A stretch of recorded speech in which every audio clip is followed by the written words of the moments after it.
You're listening to Qalam Institute's podcast.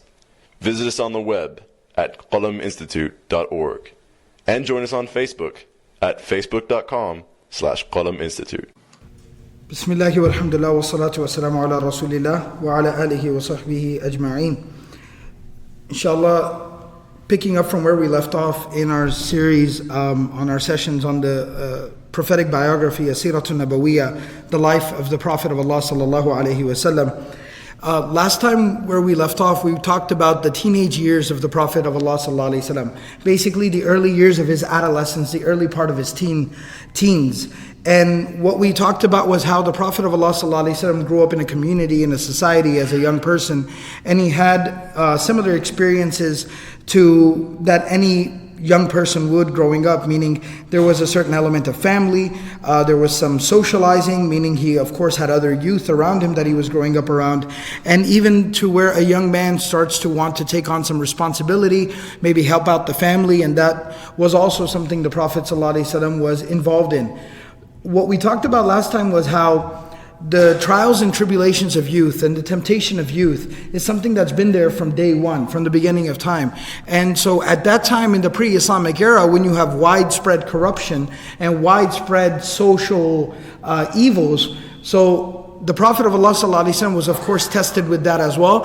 But we saw how not only was it his own amazing character, that the Prophet ﷺ naturally just did not have any inclination towards engaging in those activities that other youth were engaging in, but we also saw divine intervention. We also saw how Allah subhanahu wa ta'ala divinely arranged for the protection of the Prophet ﷺ from engaging in such social evils or such type of activity that might exist in a youth culture in such a society, very similar to what we have today.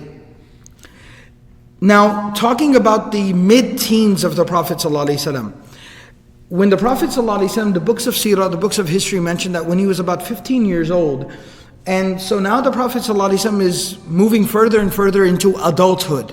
He's a young adult at this time. The Prophet ﷺ had a couple of very, very profound experiences that had a huge impact on him and gave him the very unique perspective that we would see later manifest itself within the life and the teachings and the preaching of the Prophet ﷺ. One of those very profound experiences that the Prophet ﷺ had was that when he was about 15 years old. Now there are two narrations here. Ibn Ishaq, rahimahullah, in his classical book of Seerah, he mentions that the Prophet ﷺ was 20 years old, while Ibn Hisham and other historians mention that the Prophet of Allah ﷺ was 14 or 15 years old. The reconciliation between the two narrations is the fact that at the beginning of this experience, the Prophet ﷺ was about 14 and 15 years old, and this basically continued until the age of 20. And the situation that I'm talking about is that there was a war that occurred at that time. In Hijaz, in Arabia, a war occurred, and that war is known by the name of Harbul Fijar. Harbul Fijar, which literally translates to the Sacrilegious War. And I realize that's kind of a fancy word, but basically fijar means something that is inappropriate, something that is, like we say fujur, something that is inappropriate, is in violation of ethics, and in our case, Islamically, when we use the word fujur or fijar, it would mean in violation of the religion. So this Harbul Fijar was a war that was in violation of ethics and morals and the religion of the people of that time. Now you can imagine, we've spoken at length about the immorality and the lack of any type of religious structure or construct that existed already at that time. For a war to be so sacrilegious, for a war to be so blasphemous that even the people of that time would call it Harbul Fijar, you can imagine what the nature of that battle or that war, that situation was. What basically transpired at that time was, there was a man from Quraysh. His name is also mentioned in some of the historic narrations, that this man of Quraysh, who I believe his name was Urwa al-Rihal, Urwatul Rahal. He was called Urwatul Rahal. This man, he ended up getting into a conflict, an attack with another man of another tribe by the name of, or rather, excuse me, Al-Barrad, who was from Quraysh, he got into a conflict and a fight with Urwatul Rahal. So Barrad, this man by the name of Barrad, belonged to Quraysh. Kinana, Banu Kinana, he belonged to Quraysh. And he got into a conflict with a man by the name of Urwatul Rahal, who was from the tribes of Hawazin. From the tribes of Hawazin, who were other powerful tribes of that time. They were basically tribes located in Ta'if. And if you go back and you look into the history of the region, even the Quran makes reference, it talks about Al-Qaryatayn Azim. It talks about the two big cities at that time. You know, when we think of Arabia and we think of the two big cities, what comes to our mind right now? It's Mecca and Medina, right? But that's from a religious perspective. But you have to understand, Medina pre-Islamically, Yathrib was a small little town full of a bunch of farmers. Nothing more than that. The two major cities of that time were Mecca and Ta'if. And that's why when the Prophet ﷺ felt that he had exhausted all of his means in Mecca to preaching to the people, later on in the Seerah, which we'll talk about at length when that time comes, the Prophet ﷺ's first attempt to try to preach outside of Mecca or try to establish or find a base or support outside of Mecca was the city of Ta'if. The journey to Ta'if happened long before the Prophet ﷺ became interested in the prospects of the city of Yathrib, which would later become Medina. So Ta'if and Mecca, these were the two major cities, and the two most powerful tribes lived in these areas. In Mecca, of course, you had Quraysh, and in Ta'if, you had the tribes of Hawazin and Thaqif. So a man from Quraysh got into a personal conflict with a man from the tribes of Hawazin. And even the narrations, the historical narrations talk about what was the nature of the conflict, that basically the man from Quraysh, Barad, he had some type of a, he had some customers, he had some clientele for business. And the man from Hawazin, Urwa, he also approached those same clients, those same customers. And he was trying to cut a deal with them. He was trying to give them a better deal, trying to create some competition. Barad became extremely offended when he went to his customers as regularly scheduled. And then they said, you know what, we're getting a better deal from this guy named Urwa from over here. So Barad was very, very upset. He was very angry. While traveling one time, he comes across Urwa on the travels as well. And they end up introducing each other. They end up introducing themselves to each other. And he says, "You're Urwa from Hawazin?" He said, "Yeah, that's me." He goes, "Haven't you been trying to do customers with these people? Haven't you been trying to do business with these customers of mine?" And he said, "Yeah, I offered them a deal. What's the problem with that? You know, it's a free market. So what if I tried to do business with someone?" And so they kind of exchanged some words and they kind of went about their own ways, but they were camped out. They were staying at a very same region. You know, like when travelers and these traveling businessmen would travel, there were certain spots where they would kind of camp out, like a rest area or a truck stop or something like that in our times. So they were stopped over in that place. Barad sees that Urwa is kind of off his guard, he's kind of not paying attention, he's doing something, and Barad is just fuming the entire time. So he sees an opportunity, he goes and he attacks him. They end up getting into a little bit of a physical fight and a confrontation, and in that physical fight and confrontation, Barad ends up killing Urwa. And not only does he end up killing him, but this ends up happening in these sacred months. The 4 sacred months that we know about. So this ends up happening in one of those sacred months, in Dhul Qa'dah. So this occurs in Dhul Qa'dah, one of the sacred months. So there's 2 things. First of all, you have one man of a major tribe killing another man of another major tribe without, unjustly. He ends up killing him unjustly, which is obviously a problem and it's wrong. Secondly, he kills him during the actual sacred months. So this is why it's called Harbul Fijar. Because it was very, very sacrilegious, it was very blasphemous, it was very inappropriate how this whole situation came down. Now when the people of Hawazin get the news that one of their very respectable businessmen, a respectable member of their community, has been killed by this man from Quraysh, they're infuriated. So they immediately, get a little bit of an army together. They gather their soldiers and their men together and they start marching towards Mecca, towards Quraysh, that we demand retribution. Now Barad goes back and the Barad goes back to Makkah, to Quraysh, and the news basically reaches what he's done. Some people in Quraysh are very, very upset that Barad has done this. Some people in Makkah are very upset because he's created a problem where there was none. But nevertheless, now it's all about honor and dignity and tribe and etc. So again, this adds to the fijar, this adds to the sacrilegiousness of this war. That even the people, the tribe, didn't have the sensibility to say, okay, somebody did wrong, why don't we offer him up for retribution? Why don't we offer him up as a consequence? Or, why don't we try to pay the blood money, etc. They take it personally and they say, no, how dare they think they can march our way and they think that they can attack us? Who do these people think they are? Don't they know who we are? We're Quraysh, we're the keepers of the haram, etc., etc., etc. So now they form their own little army, they get their soldiers together, and now they march out towards, to fight the tribe of Hawazin. They end up meeting, and there's a bit of a stalemate, and they basically have a little bit of a standoff. Around this time, the Prophet of Allah ﷺ was about 14 to 15 years old when this happened. They kind of stop there, some negotiations start to take place. Neither tribe really wants to engage in full-scale war because they realize what's at stake. All right, these are two very, very big tribes that are the centers of business. Ta'if was considered like the vacation spot. Ta'if was the vacation spot. It's where everybody went to vacation. Even when you go till today, Ta'if has nicer weather. Ta'if has the mountains and the valleys and has very nice, scenery and things like that. So Ta'if was the vacation spot.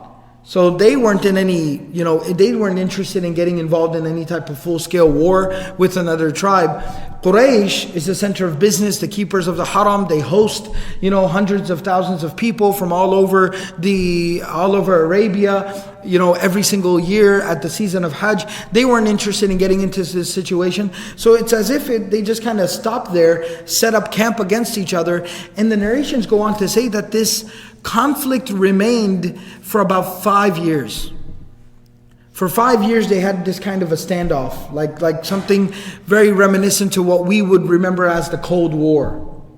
Where you have two major tribes, or in our case it was two major nations, kind of facing off against each other, kind of having a standoff against each other, but not really engaging in any type of actual warfare.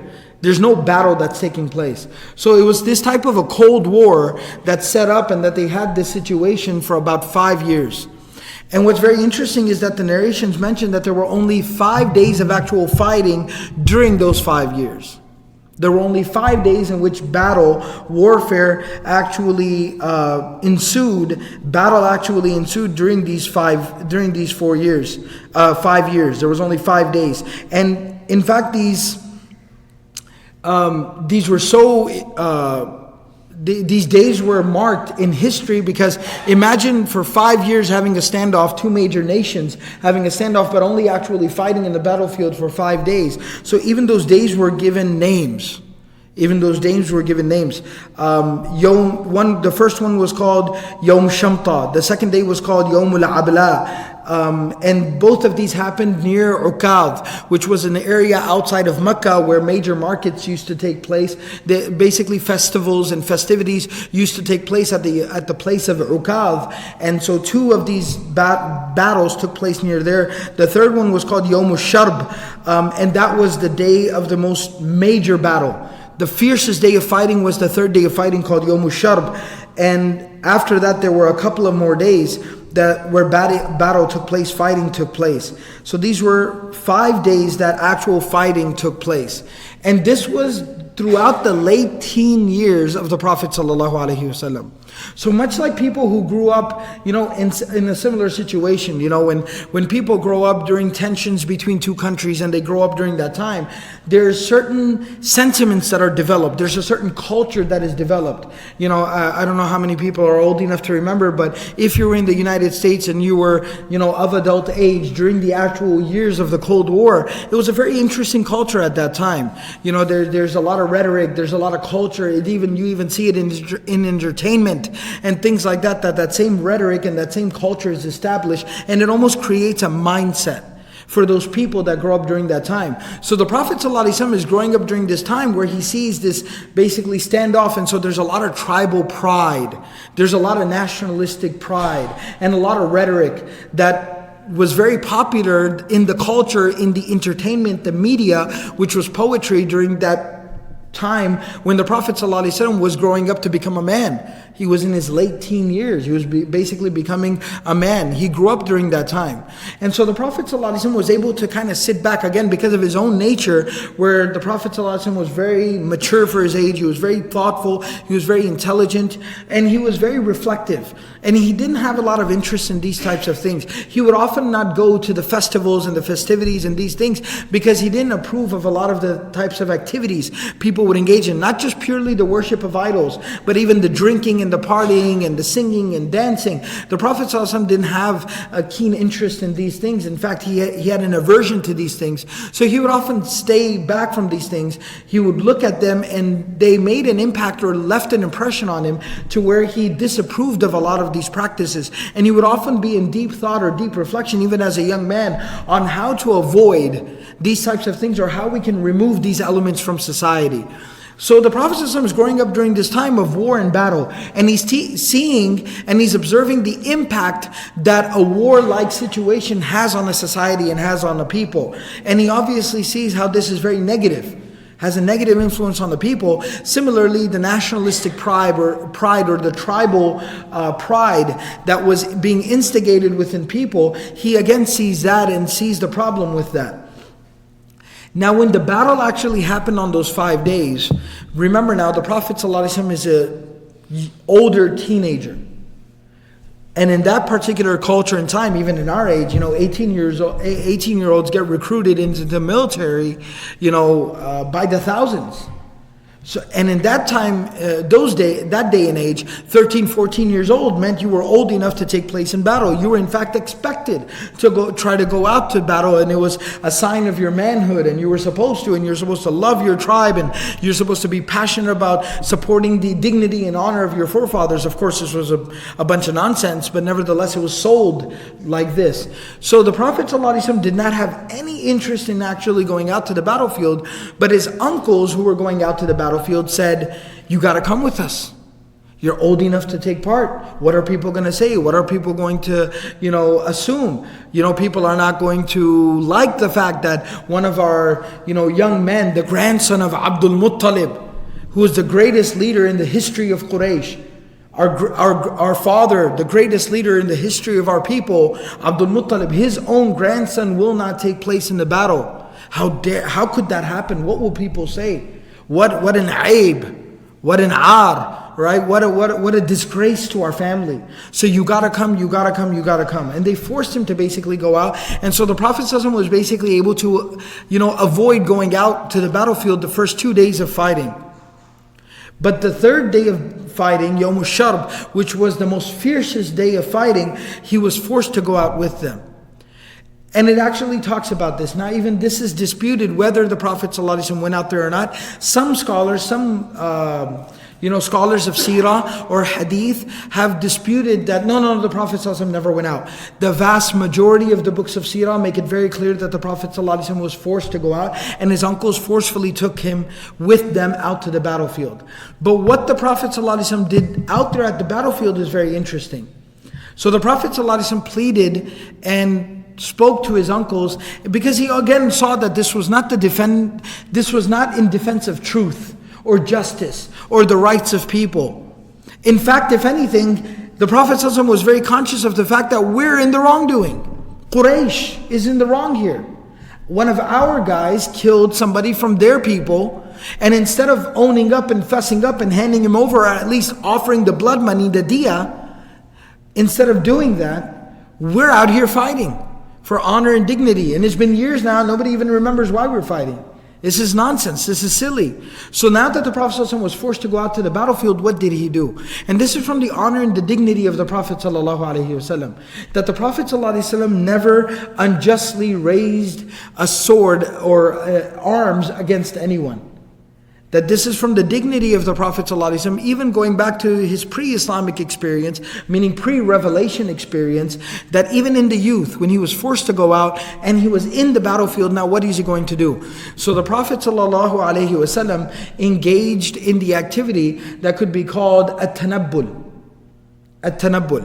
which they would basically have mutanabbilun. They would have people who were given this responsibility. And what that responsibility, what that word means is, it comes from nabal. Nabal basically refers to arrowheads. Nabal refers to arrowheads.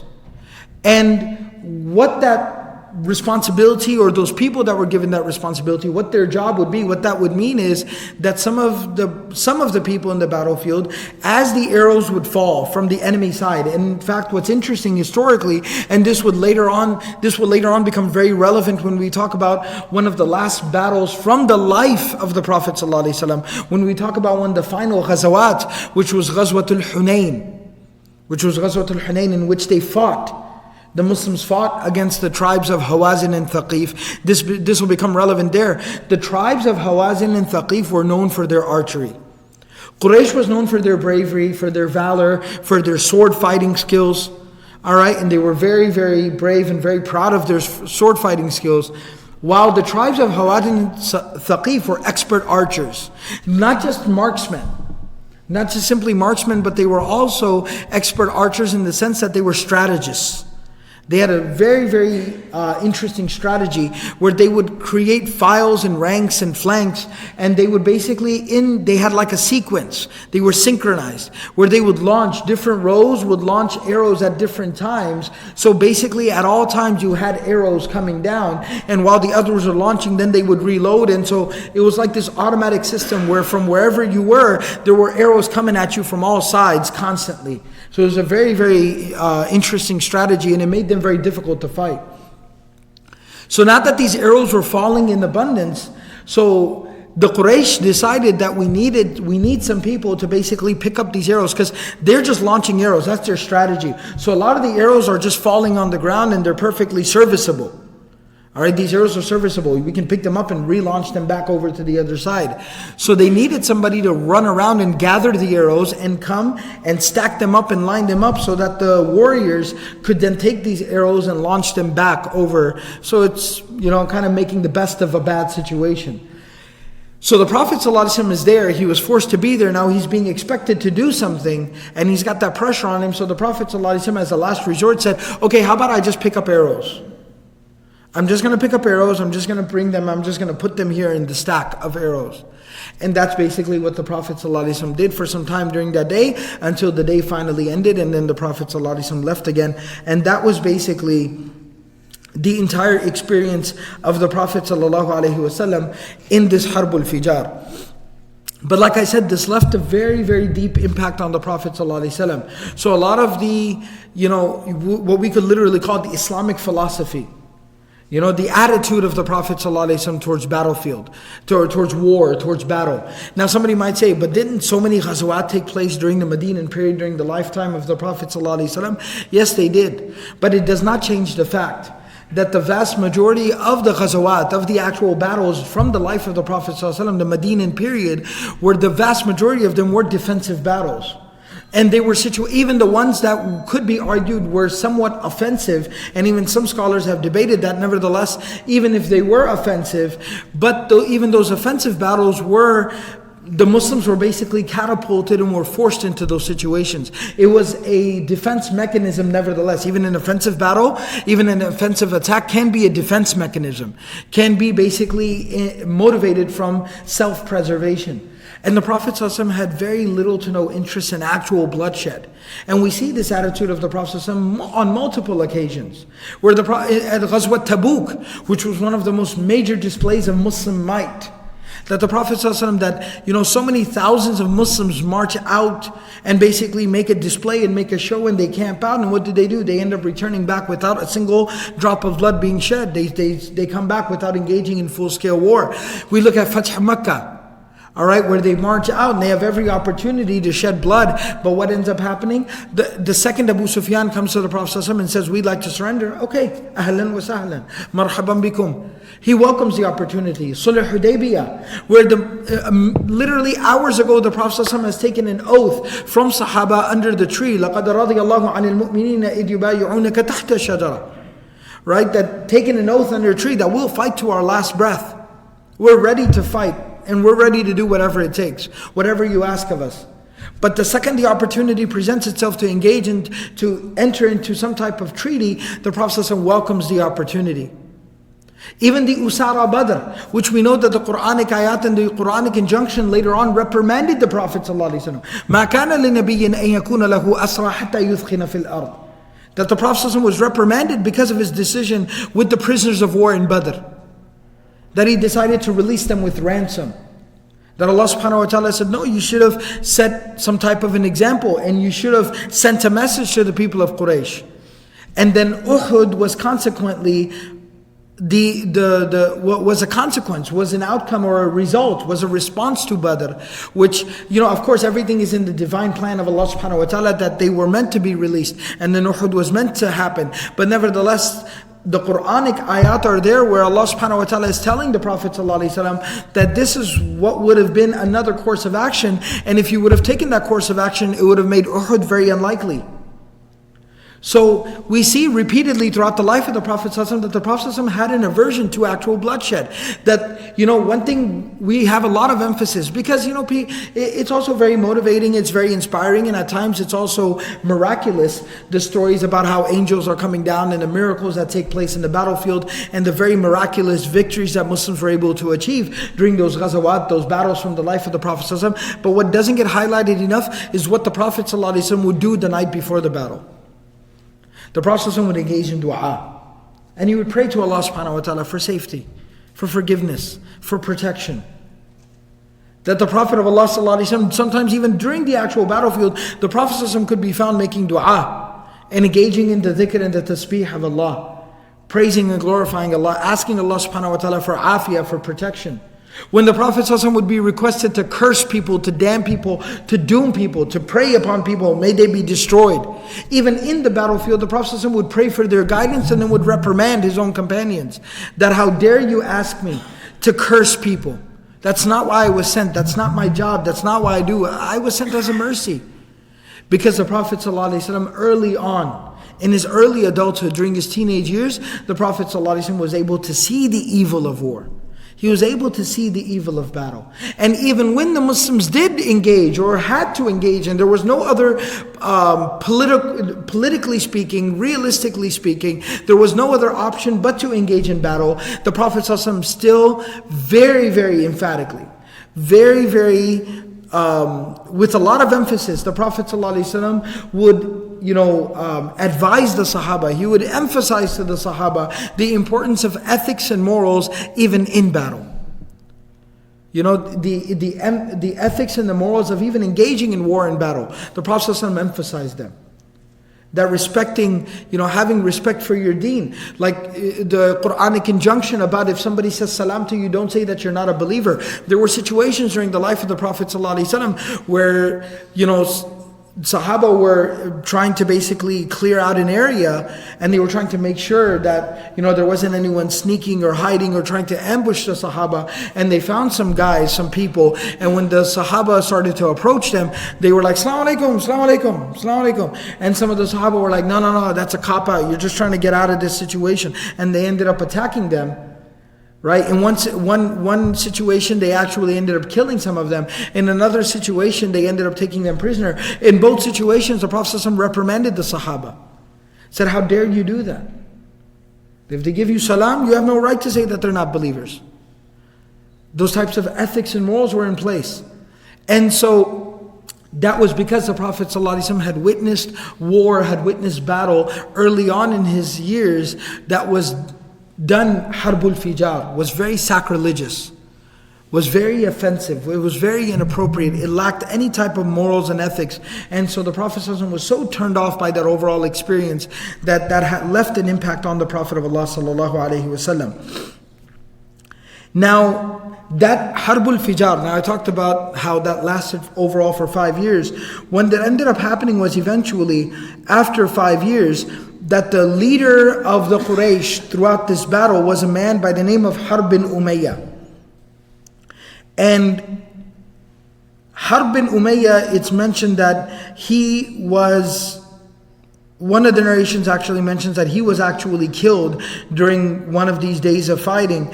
But eventually later on, it mentions that eventually the Quraysh and the Hawazin, Banu Kinana and Hawazin, they basically, Banu Qais bin Aylan, they basically sat down eventually at the end of this 5 years and they said, "Alama tuqatilun, why are we even fighting? Do we even remember why we're fighting?" And so Hawazin said, "Ma tad'u ilayhi, what do you propose?" They had both grown tired of this situation. So the Quraysh said, "As-sulh, why don't we just settle this? Why don't we have some type of a treaty?" So he said, "How are we going to settle this matter?" So they said that, "All right, we've killed some of your people and you've killed some of our people. We will end up forgiving any of our people that were killed. We don't want any blood money. We don't want any retribution. We don't want anything in return or in consequence. We go ahead and we forgive it. We're willing to put all that aside and we would just like to move on." Hawazin, they end up similarly saying that, and actually the Quraysh offered to Hawazin that, we'll offer the blood money on behalf of the very first person who was killed, because that's what started this entire situation. Then some of the narrations mentioned that the people of Hawazin ended up saying that, "You know what, we're not really interested in anything as well. We would just like to put this all aside and be able to move on." And so they ended up forgiving them for any indiscretions on their part. Hawazin ends up forgiving any indiscretions on their part, and they end up saying, "All right, let's put all this aside. Let's everybody go back to our lives. Why were we even fighting? It made no sense. This was silly. This was stupid. It was ridiculous." One qadat harbul fijar, and that's how the sacrilegious wars eventually ended, and they basically went on to living their lives. The next thing that's mentioned in the Seerah of the Prophet ﷺ was naturally a consequence of this sacrilegious war, because people had grown so tired. For 5 years they engaged in a war that was started inappropriately, that they couldn't even remember why this was started. They didn't understand why it was started. That eventually this created this sentiment within the people where they wanted to move on and they didn't want to have any such type of experience ever again. And so a very profound experience of the Prophet ﷺ's, again, young adulthood, early adulthood, and part of his pre-revelation life, which is called Hilful Fudul. It's called Hilful Fudul, which basically refers to a very noble treaty, a very virtuous pact that the people of the Quraysh entered into, and the Prophet ﷺ was actually a witness to this. He was able to experience this. This is what we'll talk about inshallah in next week's session, which was a consequence of the Harbul Fijar, the sacrilegious wars. And may Allah subhanahu wa ta'ala give us the ability to properly learn and understand and benefit from the life of the Messenger sallallahu alayhi wa sallam. Subhanallah wa bihamdihi, subhanakallahumma wa bihamdik, nashhadu wa la ilaha illa anta, nastaghfiruka wa natubu ilayk.